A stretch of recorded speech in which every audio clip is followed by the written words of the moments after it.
কম বেশি সবাই আমরা এখন রুফটপ রেস্টুরেন্টে যেতে খুব ভালোবাসি, আর সেটা যদি হয় কলকাতার এসপ্ল্যানেডের কাছে, তাহলে কেমন হয়? ফুড আইটেমসের প্রাইস রেঞ্জ টু অ্যাম্বিয়েন্স সবকিছু তোমাদের সাথে এই ভিডিওতে শেয়ার করব।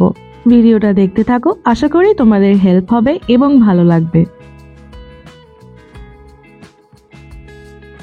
Hi everyone, welcome back to my channel. I hope you all are doing very good.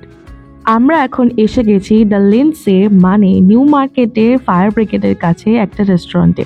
এটা বেসিক্যালি একটা হোটেল কাম রেস্টো বার, মানে এখানে রুফটপ রেস্টুরেন্ট প্লাস বার দুটোই অ্যাভেলেবল। এই বিল্ডিং এর একদম টপ ফ্লোরে কিন্তু এই রুফটপ রেস্টুরেন্টটা, আর ভেতরে ঢুকেই অ্যাম্বিয়েন্সটা কিছুটা এরকম ছিল।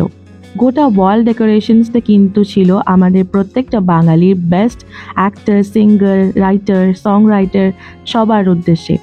যারা প্রথমবার এই রেস্টুরেন্টে যাচ্ছ তাদের কাছে এই রেস্টুরেন্টের এন্ট্রান্সটা একটুখানি কনফিউজিং লাগতে পারে, বিকজ লিফট থেকে নেমেই তারপরে একটা জিম অ্যান্ড দেন এই ওয়াল ডেকোরেশনসটা, তারপরে কিন্তু এই কর্নারটা দিয়ে গেলেই রুফটপে এই রেস্টুরেন্টটা অ্যাভেলেবল। এখানে প্রথমে এন্টার করেই সব থেকে বেশি যেটা চোখে পড়লো সেটা হচ্ছে এনাদের অ্যাম্বিয়েন্স। এক কথায় জাস্ট ওয়াও। ইভিনিং বা নাইট টাইমে গেলে কিন্তু এই ব্লু লাইটের অ্যাম্বিয়েন্সটা তোমাদের সবার নজর এবং মন কাড়বে। সিমিলারলি তোমরা যদি এই রেস্টুরেন্টে সকালে যাও তাহলেও কিন্তু সেম ভাইব্রেন্ট এবং কোজি ভাইবস তোমরা সবসময় পাবে। রেস্টুরেন্টের ছাদ থেকে ভিউটা কিন্তু জাস্ট অপূর্ব ছিল, আর বাইরেটা দেখতে কিন্তু ইভিনিং টাইমে সব থেকে বেস্ট লাগছিল। এই রেস্টুরেন্টে দু টাইপের অপশনস অ্যাভেলেবেল, যেহেতু এটা বার কাম রেস্টুরেন্ট তাই বারেরও মেনু অ্যাভেলেবেল প্লাস ফুড আইটেমসও।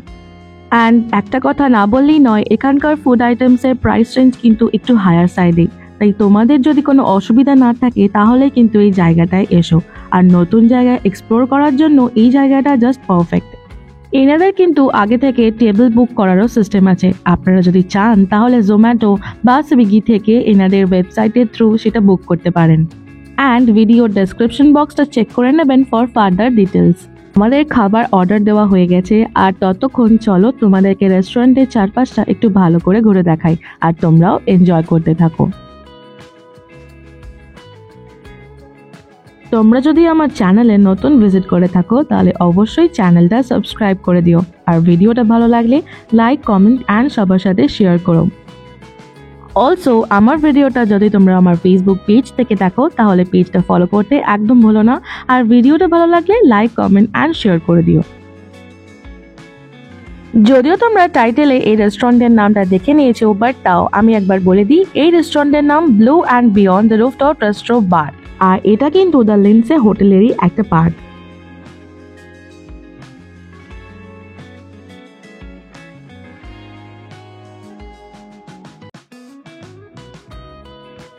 কথা বলতে বলতে আমাদের অর্ডারও চলে এসছে। আমরা অর্ডার করেছিলাম চিকেন বিরিয়ানি 1 প্লেট, আর তার সাথে আমাদের কমপ্লিমেন্টারি দিয়েছিল রায়তা অ্যান্ড স্যালাড। বিরিয়ানির পোর্শন সাইজ কিন্তু যথেষ্ট ভালো ছিল।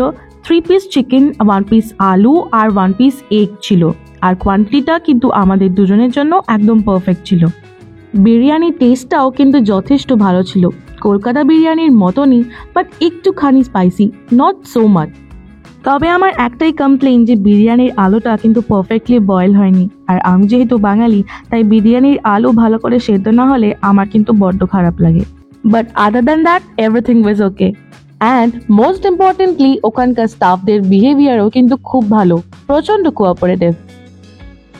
আজকের ভিডিওটা এখানেই শেষ করছি। তোমাদের যদি আমার এই ভিডিওটা ভালো লাগে তাহলে অবশ্যই আমার ভিডিওটায় লাইক, কমেন্ট অ্যান্ড শেয়ার করতে ভুলো না। আর তোমরা যদি এখানে আগে গিয়ে থাকো তাহলে সেটাও আমাকে কমেন্ট করে জানাতে একদম ভুলো না। আর ভালো লাগলে আমার চ্যানেলটা সাবস্ক্রাইব করে দিও। আজকের মতন আসি, টাটা, বাই বাই। আমি ফিরে আসবো আবার অন্য একটা ভিডিও নিয়ে, ততক্ষণ স্টে টিউন।